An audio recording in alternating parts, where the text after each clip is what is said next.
السلام علیکم ورحمۃ اللہ تعالی وبرکاتہ۔ نحمده ونصلي ونسلم على حبیبہ المصطفى اما بعد فاعوذ باللہ من الشیطان الرجیم بسم اللہ الرحمن الرحیم۔ ان الدین عند اللہ الاسلام، صدق اللہ العظیم وصدق صادق المصدوق علیہ الصلاۃ والتسلیم۔ اللہم صلی علی سیدنا مولانا محمد بارک وسلم صلی علیہ الصلاۃ والسلام علیک یا حبیبی یا رسول اللہ صلی اللہ تعالی علیہ وسلم۔ معزز برادر ملت اسلامیہ، آج جانتے ہیں آج ہم لوگ کہ بول چال میں کفر کلمات کا استعمال، جو ہم لوگ بات چیت کرتے ہیں کسی کے ساتھ یا کبھی ہنسی مذاق میں یا کبھی بھی اس طرح الفاظ نکل جاتے ہیں ہم لوگ کے منہ سے جو کفر ہے، جس سے ہم لوگ کو بچنا ضروری ہے۔ اور اگر جان بوجھ کر بھی اس طرح کے الفاظ بولے تو پھر آدمی کافر اور اسلام سے خارج ہو جاتا ہے۔ تو ایسے کون سے الفاظ ہیں، کیا کیا چیزیں ہیں، کچھ چیزیں آج ہم لوگ جانیں گے جو ہمارے نظروں سے گزری ہے، جو آپ لوگوں کے سامنے میں بیان کروں گا انشاءاللہ تعالی۔ اور ایسے چیزوں سے ہم لوگ کو بچنا چاہیے، ایسے الفاظوں سے بچنا چاہیے یا ایسے کاموں سے بچنا چاہیے جو چیزیں یا جو الفاظ ہے، جو کام ہم لوگوں کو کفر تک پہنچا دے یا ہم لوگوں پر کفر لازم آ جائے، تو ایسے کام سے ہم لوگوں کو ہمیشہ بچنا چاہیے۔ ہمارے اعلیٰ حضرت انجمن کمیٹی کے طرف سے یا ان کے جتنے بھی ماننے والے لوگ ہیں اور جتنے بھی ہمارے اعلیٰ حضرت انجمن کمیٹی کے سدسیہ کرام ہیں، ہم سبھی کا ایک ہی مقصد ہے کہ دین اسلام کو جو ہے صحیح تعلیم کو لوگوں تک پہنچانا، اور جو ہے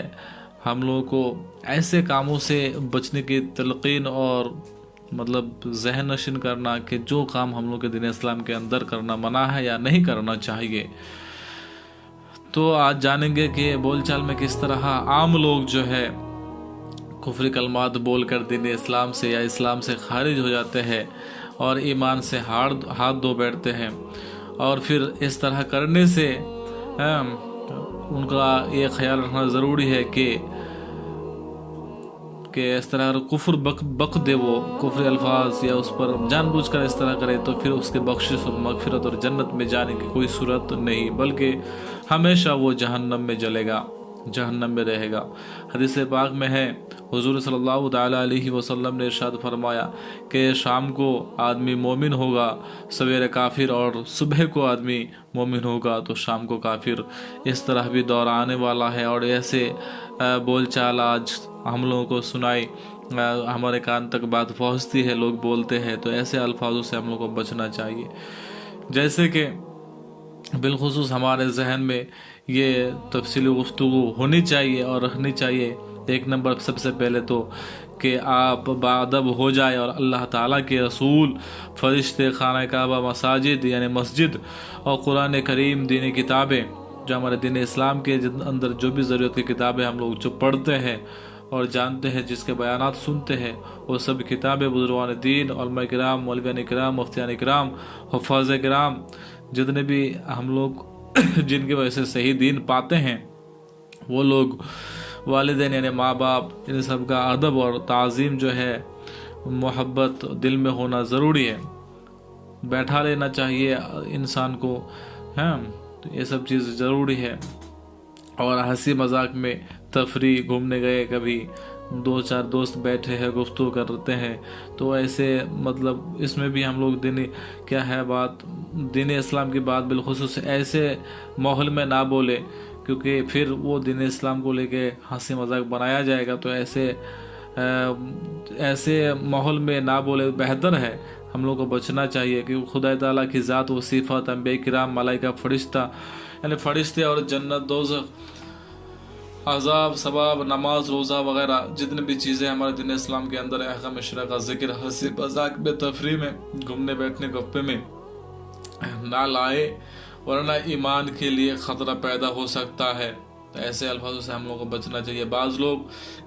اس قسم کے باتیں خوش کرنے کے لیے بول دیتے ہیں، کسی انسان کو خوش کرنے کے لیے بول دیتے ہیں، جن کا بولنا بالکل ہی غلط ہے، سننا بھی غلط ہے، اور ایسے الفاظ بولنا نہیں چاہیے، کفر ہے بالکل، ایسی باتیں بولنا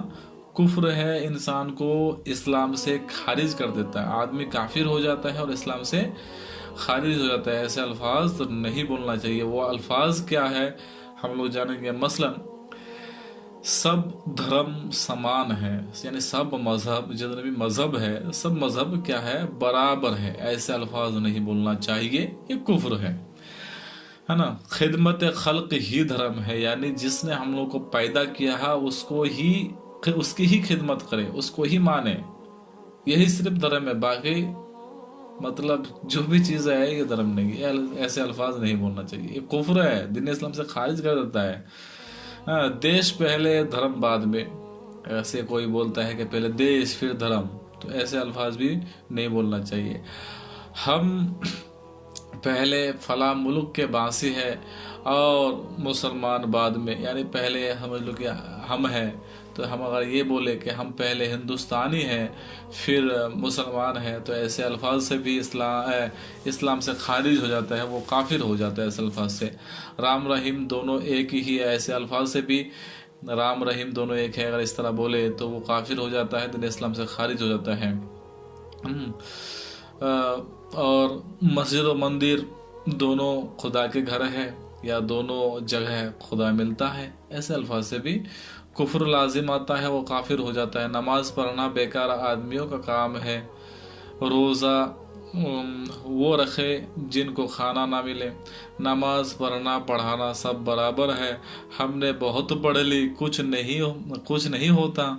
پڑھنے سے بھی نماز کچھ نہیں ہوتا، یہ سب کلمات خالص کفر ہے۔ ایسے الفاظ سے ہم لوگ کو بچے، خاص کر کے ہمارے مسلمان بھائیوں یہ ضرور ذہن میں رکھے، غیر اسلامی کافروں کی بولی ہے یہ سب بولی، ہماری بولی نہیں ہے۔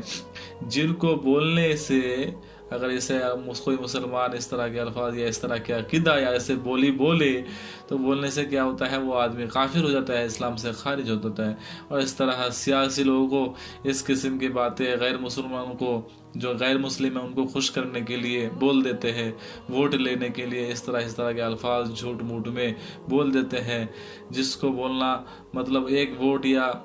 مطلب کچھ ووٹ پانے کے لیے بالکل ہی غلط بات ہے، کیونکہ جو دھرم والے ہیں عموماً تمہارے ہزار بولنے سے بھی وہ دھرم کو نہیں چھوڑیں گے یا بدلیں گے یا وہ پھر کے آئیں گے، بلکہ وہ جن کو دینا ہے بنا بول کے بھی وہ دے گا، اور جو جس کو نہیں دینا ہزار بولنے کے بعد بھی نہیں دے گا۔ تو ایسے ایمان کو بیچ کر جو ہے نوٹ کے لیے اور ووٹ کے لیے ایسے کام کرنا، ایمان کو بیچ کر جو ہے ایسے الفاظ بول دیتے ہیں، تو اقتدار نوٹوں اور ووٹوں کی خاطر کیا اپنا ایمان بیچا جائے گا؟ بالکل ہی ایسے الفاظ نہ بولے، سیاسی معاملات میں بھی دین اسلام کو لے کے خلوار نہ کریں۔ مسلمان میں جو نئے فرقے رائج ہوئے ہیں ان سب سے دور رہنا نہایت ضروری ہے، ایمان و عقیدے کے لیے سب سے بڑا خطرہ ہے۔ مذہب اہل سنت بزرگوں کی روشنی پر قائم رہنا، مذہب اہل سنت پر قائم رہنا ایمان و عقیدے کی حفاظت کے لیے نہایت لازم ہے، اور مذہب اہل سنت کی صحیح ترجمان دور جدیدہ میں اور اس دور میں کیا ہے، اعلیٰ حضرت مولانا احمد رضا فاضل بریلوی علیہ رحمۃ رضوان نے فرمائی کہ ان کی تعلیمات خالص اسلام ہے۔ تو اعلیٰ حضرت کے بارگاہ میں ہم لوگ کو جانا ہے، ان کے دامن کو پکڑنا ہے، اور ان کے ہر ایک چیز کو ہمارے زندگی میں، ہمارے جو ہے مکمل زندگی میں لانا ہے، کیونکہ اعلیٰ حضرت کی جو ترجمان ہے، اعلیٰ حضرت نے جو بھی چیزیں دنیا میں بولے ہیں یا پھر ہم لوگوں تک پہنچائیے، خالص اسلام ہے، ان کے بارگاہ سے ہم لوگوں کو لینا چاہیے اور زندگی گزارنا چاہیے، اور دین اسلام کی تعلیم خوب حاصل کرنا چاہیے، اور جن سے ہم لوگوں کو بچنے کا حکم ہے ان تمام چیزوں سے ہم لوگوں کو بچنا چاہیے۔ وآخر دعوانا الحمدللہ رب العالمین، وما توفیقی الا باللہ۔